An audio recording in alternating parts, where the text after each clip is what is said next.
All right, hi everybody. My name is Apollo Timbers with Second Robotics LLC. We are basically a very advanced deep tech R&D lab. Very cool stuff. We do not have one product, we have about 8. We also do contracts from external to kind of keep the lab alive as well. Unfortunately, we do not market much, so I will capitalize on that because we do more SBIR grants and government funding, but we'll get into that here in a minute. All right, so I have 19 plus years of engineering through United States Air Force. I worked on ICBM intercontinental ballistic missile guidance systems. I worked in Boeing. I worked in medical devices. I got 3 to market, and I also happen to have a really nice lab. I own a defibrillator. I only say this because it's kind of odd to own a defibrillator at 40. I don't just own the defibrillator, I own 98.8% of that defibrillator, which basically means it's mine. I kind of like that. But the whole point is I own one because we kind of move fast and break things. Unfortunately, the person that we're going to break is maybe an intern. And that means we want to try to keep them alive. We do have some high voltage power supplies and so forth, so if you do shock the heck out of yourself, I will attempt to save your life. I may not be successful, but I'll try.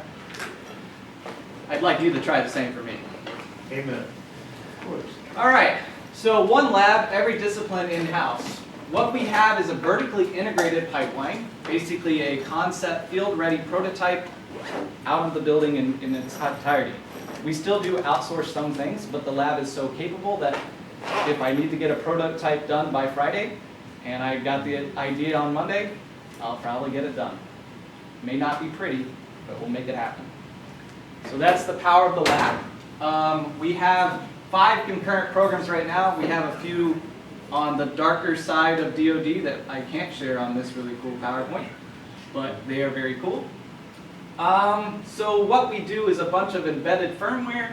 We do 3D printing, we do sensor integration and fusion, and we also do simulations on some things, and we have our own in-house edge AI. Well, I wouldn't even say edge AI. It's unfiltered. So if you want to hear something that you shouldn't be hearing, it'll probably tell you. All right, so about a year ago, and this is actually kind of funny because normally these start with a problem statement, which I think is kind of hilarious because it's somebody going out and saying, what's your problem? Let's solve it. Well, unfortunately, I asked the wrong problem. I have one of my own tricorder. And then if you're somebody like me, you end up trying to make it real. And we did. The thing is, a tricorder, if you, everybody knows Star Trek? Star Trek? Yay! Couple. So Star Trek is very cool. They beam down to a planet and they have a device that's basically there to monitor the environment and do science. And more importantly, to keep them alive. The thing is, when you beam down to a planet that doesn't have infrastructure, no cell towers, no GPS, no anything, that device has to do it all offline. That is what Atlas is. It is an exploration device for both the Earth and other planets. And it's here today. It does not have a subscription. It does not talk to a big AI. It is all built in. It's about a year of work. That is the first prototype. I have the second one with me. That one's actually more capable, and I hate that, but I'm working on it. This is one of the main boards. It is a dual processor board. This does not have an operating system. It is all built in. It does not need software updates. It does not need a bigger computer remotely. It will do it all on board, and it doesn't even need updates. It will boot in about 4 or 5 seconds flat. Wow. It has inside of it radiation, carbon monoxide, CO2, gas, light, pressure, humidity, and more. It does all that with all the sensors built in. Questions later. I got you. Offline AI classifier, 50 plus species. We have another processor that's not shown and a camera, so you can actually take a picture of a mushroom or a twig or an insect, and it should try to tell you what it is. But with 6 teraflops, I can only get about 80 classes. Right now, we have a working 50 class species, no internet. Basically, it's going to tell you if you take a picture of that mushroom, that's probably the most deadly mushroom in the world. You probably shouldn't touch it. So, which is nice. These are called Raspberry Pi 2350s from the Raspberry Pi Foundation. They are very powerful processors. It would take in about 90s a very large desktop, very powerful desktop to do what this is doing, maybe even 2. So that's how powerful these processors are that are built. Doesn't seem like a lot to your phone, but that's not the point. It's not a phone. It also talks, which is really cool, because the cool thing you can do is put it in your backpack and it will tell you if you just entered a radiation zone and you should get out. Atlas is the handheld tricorder that kicked it off. We started doing ocean buoys. We then said, why not go to the moon with a micro rover? And we also have a robot that's been around for about 5 years that is already built and is basically an AI assistant robot for the lab. This is the open ocean data buoy. It doesn't have to be open. You can close it if you buy it. It's your buoy. But this is target market for NOAA, Woods Hole Scripps Institution of Oceanography, which we have possibly an accelerator later this year.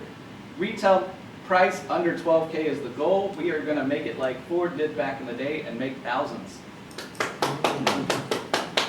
Also does a really cool thing. It has thrusters. It can keep where it's at without mooring. That is very powerful. Mooring is very expensive. Yes, it is. So we are going to try to do this without mooring, and if you wanted to, and don't tell too many people I told you this, if you chuck it off the dock, it'll be happy to motor itself where you wanted it in the first place, unless it was Japan from here. Might have some trouble. This is the Lunar Rover. This is a very fancy, unreleased renter of just today. You guys are the first to see it. This is what it would look like on the moon. Ooh, ah. Ooh, ah, indeed. It has rad-hard chips, a actual 11-chip discrete logic watchdog, meaning no firmware, so if it ever locks up, it tries not to. So basically that means the processor will stay alive unless a micrometeorite smashes through it, which is always nice because there's no astronaut to come save it. We do not do marketing in the typical sense. We do SBIR contracts through the government. Currently, we are doing SBIR Phase 1 for Atlas, Triton, and Athena. The SBIR, I thought Athena would be the least one getting the most traction, but it's getting the most. The National Science Foundation is very interested. We have provisional patents. They're in process. They're not actually submitted. Don't judge me. Atlas, Triton, and Athena are the top ones. We are also doing firefighting drones, but that's another entire thing. This is our ask. We are looking for commercial space. I do not want to be in a home anymore with the lab I have. Working capital to get our prototypes to initial product runs, and parallel throughput. We have so many products that we need to scale fast, meaning more engineers than me. We are currently about a team of 4 or 5, but we need more. We do not fail the mission, and that is my contact information.